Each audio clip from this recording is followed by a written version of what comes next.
harder and harder, and it's just like a little cycle, and it gets smaller and smaller. My mother wanted to die at home. There are 5 girls and 1 boy in my family.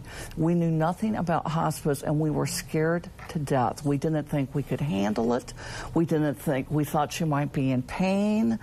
We did not have the support of her primary physician, and my mother was taken, we had to call 911. My mother was taken to the hospital, and we had a very poor experience in the hospital where she was basically ignored because she had a do not resuscitate order, and that was very terrifying. Even to the hospice workers, we were made to feel like we were bad family because we weren't trying to hook her up to life support. Now, my mother never wanted that.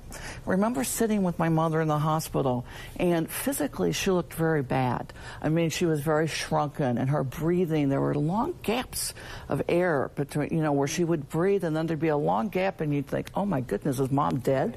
And then she'd breathe again. You know, what I find now is this is the natural process of dying. You know, our bodies serve us so well during life. We live this long and wonderful life, and then they just slowly start to shut down. It's like a big ship coming to a stop, and you put on the brakes, but the ship doesn't stop right away. And then it's like the lights are going out in one room and another room, but it's just a process, and it's a process to honor because your body has served you so well.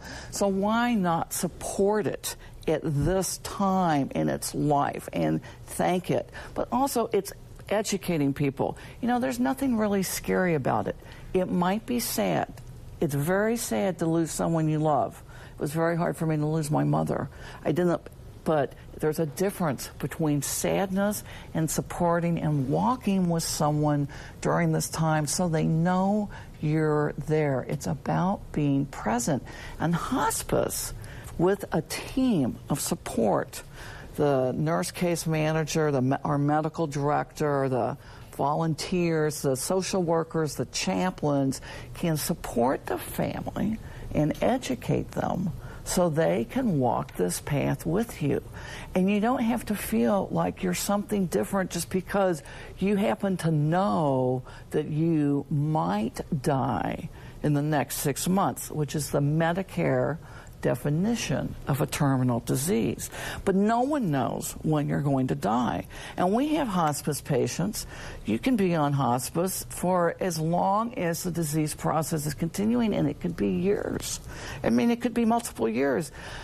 If you choose to try a new treatment, you can come off of it.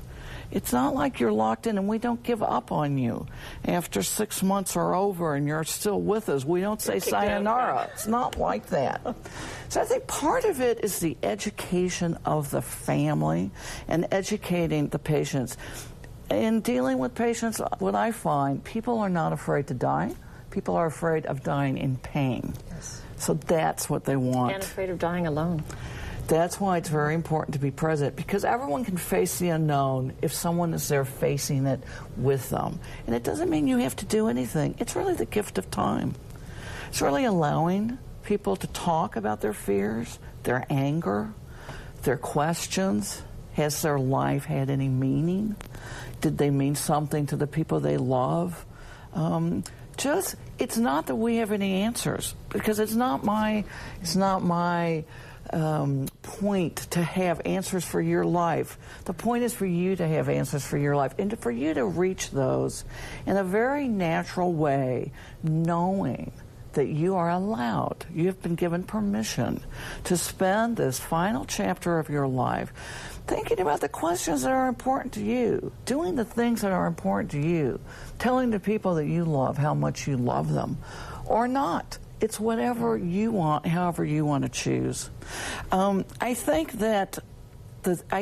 it's the team approach that's the most important, and that people don't understand, that they get a whole cadre of professionals really supporting them through the whole gamut of emotions and medical things, crisis that could arise. If you come into hospice, if you give us enough time, we can, through working out a care plan that is personalized to your situation and your family, most of the time we can prevent these crises from happening. You don't need to suffer a pain crisis. You don't need to suffer terrible bouts of nausea. We do have medicines for these things.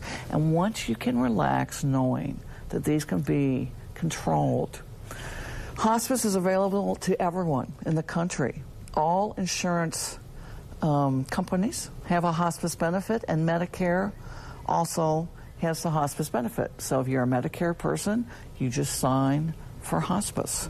It's very easy. You can just call a hospice. Your doctor must actually sign, and our medical director must sign. So it's not enough that you think you might have a terminal disease or you want to give up. If it's not appropriate, you're not accepted into the program. There's a whole system of checks and balances all along the way. And sometimes people graduate off of hospice because diseases are like people. They can take many different forms and shapes and lengths of time. And so it's just as individual. Hospice makes it, it's the most individualized plan of medical care that really you can find today for the most critical time in your life. And that dignity that you provide by personalizing it to exactly what I need. Exactly. And getting rid of the fears I have, or pain or nausea or not being able to breathe or whatever that is.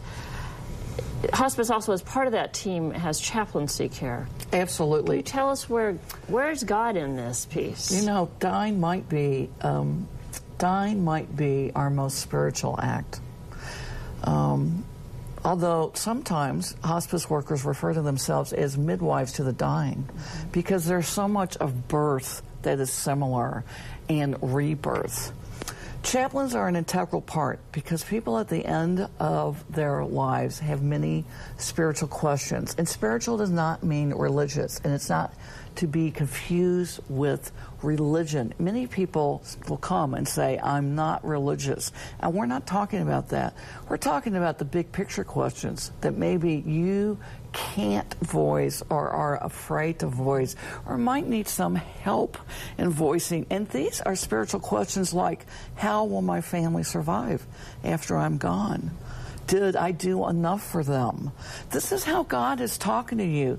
You know, there's a thing called life review, that when people are at the end of life, they often do what's called life review, and they're walking through their life and they're examining it for meaning. God is there with them. As you examine your life for meaning, you come to realize that we're all part of something greater.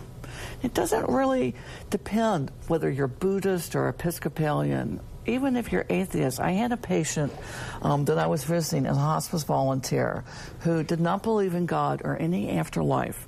They had put his bed in a room that looked out over his deck into this forest. He lived in Hillsborough. And nature was his God. And that's where he got his solace. And we had long talks with him talking and me listening about just the transition of being able to let go of this life with honor and dignity and gratefulness and thanksgiving, and how to bring his family along in the spirit of honor and dignity and thanksgiving and letting go. It's one of the most profound times in our life and in our current generations. If we could honor the spiritual aspect of dying by being present. And being present means that we grow up and become mature. We become spiritually mature, and we realize that God has given us all the talents we need to provide for this person that needs us. We don't have to know. We already know if we just trust it. Because what you're giving is the gift of time. And that's the greatest gift you can possibly give. The gift of time that you're honoring someone at the scary time in their life when physically they may not look like the person you knew or loved. They may not be able to do the activities that you knew or loved, but they are the same person. It's soul work.